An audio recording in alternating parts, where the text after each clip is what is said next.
नमस्कार दोस्तों, मैं एडवोकेट यशवंत यादव आपका स्वागत करता हूं लॉ एडवाइस में।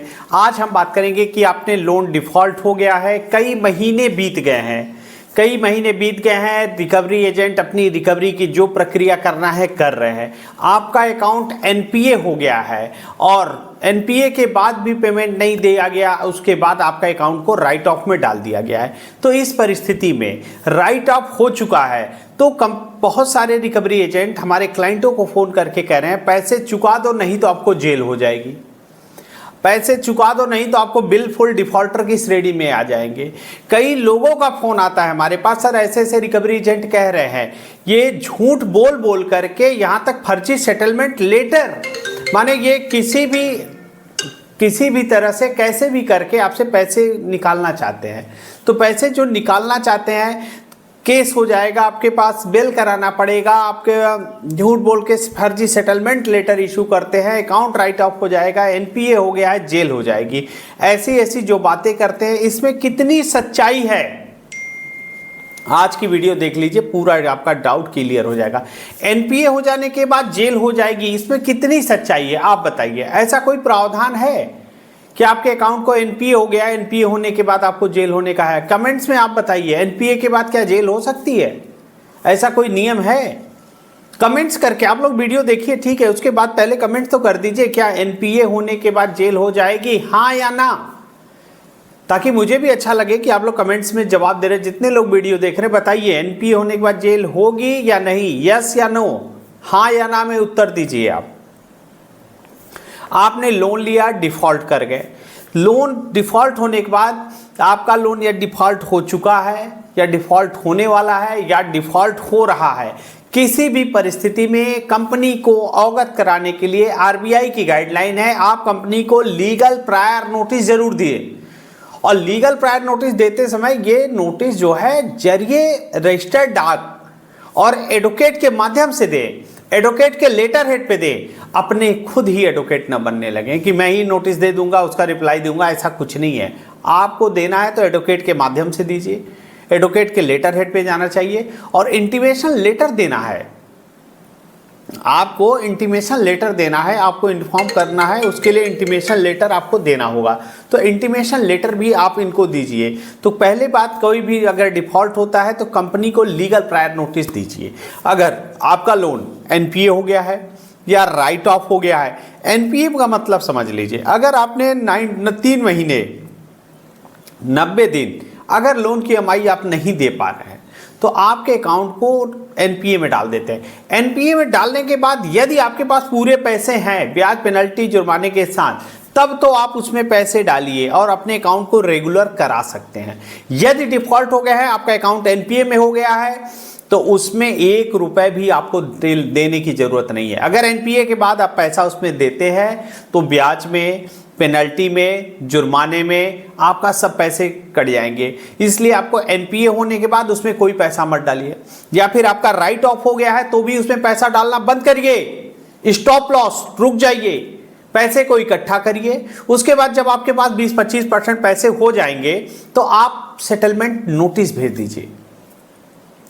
राइट ऑफ भी हो गया है तो आप कंपनी को सेटलमेंट नोटिस भेज दीजिए। राइट ऑफ होने के बाद भी सेटलमेंट नोटिस आप दे देंगे कि आपको सेटलमेंट नोटिस दे करके आपको क्लोज कराना है, तो आप वहां पे भी क्लोज करा सकते हैं।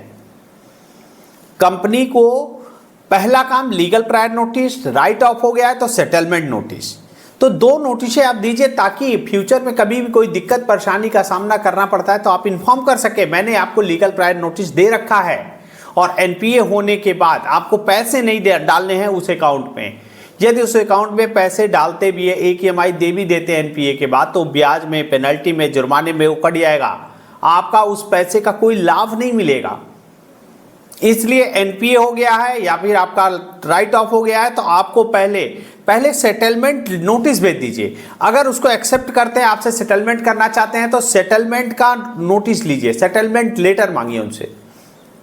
देखिए, बहुत फर्जी सेटलमेंट लेटर भी इशू कर देते हैं, तो पहले काम वेरीफाई करना जरूरी है। सेटलमेंट लेटर आता है, सेटलमेंट लेटर भेजिए, उसको वेरीफाई करिए।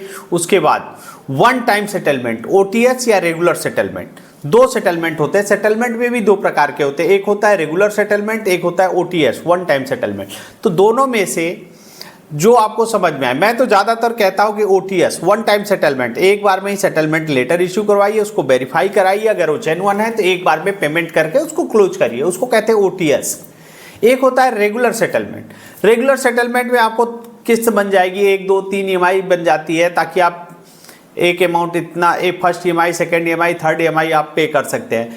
आपने एक EMI दे दिया, 2 EMI दे दिया, अगर तीसरी सेटलमेंट नोटिस में जो अमाउंट है उसको अमाउंट को देने में 1 दिन लेट हो गया, या फिर नहीं दे पाए, या फिर पैसे की व्यवस्था नहीं हुई, तो सेटलमेंट कैंसिल हो जाता है। इसलिए मैं बार बार कहता हूँ आपको नोटिस देना है, सेटलमेंट नोटिस, सॉरी, जब आपको OTS वन टाइम सेटलमेंट करना है तो OTS वन टाइम सेटलमेंट में ही करिए, एक बार में ही पैसे दे करके उसको क्लोज कराइए। और कोई रिकवरी एजेंट कहते हैं कि आपका अकाउंट NPA हो गया है, आपके नाम पे FIR होगी, तो FIR करने का कोई राइट्स, कोई अधिकार होता ही नहीं है।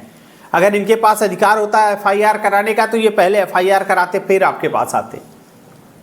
ऐसा कोई अधिकार ही नहीं है। लोन लेना, न लोन के EMI को न दे पाना, ये कोई अपराध की श्रेणी में नहीं है। आप अपराधी नहीं हैं कि आपने अपराध कर दिया, आपके नाम पे FIR हो जाएगा और जेल हो जाएगा, ऐसा कुछ नहीं है। और क्रेडिट कार्ड का लोन है, क्रेडिट कार्ड का है तो 10 से 15% में आसानी से क्लोज हो जाता है।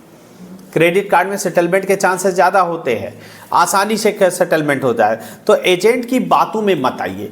एजेंट कहते हैं ये हो जाएगा, आपको जेल हो जाएगी, आपको बेल कराना पड़ेगा, जो भी कुछ बोलते हैं, तो थोड़ा सोच समझ के आप किसी एक्सपर्ट एडवोकेट से राय लीजिए, या फिर आप हमारे माध्यम से कंपनी को लीगल प्रायर नोटिस देना आपकी रिस्पॉन्सिबिलिटी है, आपको अवगत कराना आपकी रिस्पॉन्सिबिलिटी है। RBI की गाइडलाइन है कि आप अपनी जिस परिस्थिति से कंपनी को अवगत कराना चाहिए। अगर अवगत कराएंगे तभी तो पता चलेगा आगे का प्रोसेस क्या होगा, कंपनी क्या उस पर एक्शन ले रही है, क्या उसका प्रोसेस होगा, क्या प्रक्रिया होगा, कैसे आपका बचाव होगा, ये चीज़ आपको मिल जाएगा। तो मेरा एडवाइस अगर आपको समझ में आती है तो जो मैं कह रहा हूँ अपने एंड से, ताकि आपने NPA के बाद अगर उसमें पैसे डाल रहे हैं तो पैसे डालना बंद कर दीजिए। क्योंकि बहुत सारे लोग, हमारे क्लाइंट ऐसे हैं कि NPA हो जाने के बाद उनसे कहा जाता है एक EMI आप डाल दीजिए, एक EMI के लिए प्रेशर करते हैं। तो एक EMI डालने का मतलब वो ब्याज में, पेनल्टी में, जुर्माने में चला जा रहा है, उसका कोई मतलब नहीं है। NPA में डालने के बाद गलती से भी उसमें पैसे ना दीजिए। चाहे आप सेटलमेंट करना है तो सेटलमेंट लेटर लीजिए और OTS वन टाइम में सेटलमेंट करिए। या फिर आपका अकाउंट राइट ऑफ हो गया, राइट ऑफ मतलब बैंक अपने लेजर से आपके अकाउंट को डिलीट कर दिया है, उसके बाद माने बैंक की नज़र में उस पैसे को मरा हुआ, हर संभव कोशिश कर लिया, नहीं वसूल कर पाए, इसलिए बैंक उसको राइट ऑफ में डाल के उसको क्लोज करता है। लेकिन उसको क्लोज करता है, आप चाहेंगे तो उसको OTS में वन टाइम सेटलमेंट करके अपने अकाउंट को क्लोज किया जा सकता है। कभी भी कोई दिक्कत आ रही है तो आपके पास नोटिस आती है, recall notice, demand notice, arbitration. पहला काम, यदि आपने लोन का डिफॉल्ट कर गया, पहला काम कंपनी को लीगल प्रायर नोटिस देना, जो कि आपकी रिस्पॉन्सिबिलिटी है, आपकी तरफ से जाना चाहिए जरिए रजिस्टर्ड डाक एडवोकेट के माध्यम से। दूसरा, रिकॉल नोटिस आएगी, आपसे इन्फॉर्म किया जाएगा कि 7 दिन के अंदर में मेरे पूरे पैसे दे दो, अब मुझे आपसे कोई कॉन्ट्रैक्ट नहीं करना है, तो रिकॉल नोटिस आएगी। उसके बाद डिमांड नोटिस आएगी कि आपसे मांग किया जाएगा कि इतने पैसे हमारे बाकी है, उसको हमें पे करिए। उसके बाद आर्बिट्रेशन का नोटिस आएगा। आर्बिट्रेशन मतलब दोनों पार्टी को बुलाया जाएगा, दोनों को एक दूसरे, आर्बिट्रेशन माने मध्यस्थता, पंचायत, तो दोनों की सहमति से जो एक दूसरे की सहमति से जो अवार्ड निकलेगा या तो दूसरों के सहमति से जो जजमेंट होता है, जो भी पास किया जाता है, सहमति से आर्बिट्रेशन की नोटिस आती है तो उसका आपत्ति देना जरूरी है, ऑब्जेक्शन देना जरूरी है। उसके बाद payment and settlement act section 25 या चेक दिए तो चेक बाउंस का केस हो सकता है, जिसमें सेम डे बेल हो जाती है। कलकत्ता में, अहमदाबाद, जयपुर, जहां भी आपका केस जाएगा, हमारे पैनल के एडवोकेट हैं, हम आपको बेल कराना, आगे का प्रोसेस करना, A to Z जो हमारे एंड से किया जाएगा। और किसी प्रकार की कोई दिक्कत हो, समस्या हो, परेशानी हो, हमारा नंबर है, आप हमसे संपर्क कर सकते हैं। और सरफेसी एक्ट 13(2) का नोटिस हो या 13(4) का नोटिस हो, कंपनी को अवगत कराना आपकी रिस्पॉन्सिबिलिटी है। मैं अपनी बातों को यहीं समाप्त करता हूं। जय हिंद, जय भारत, नमस्कार।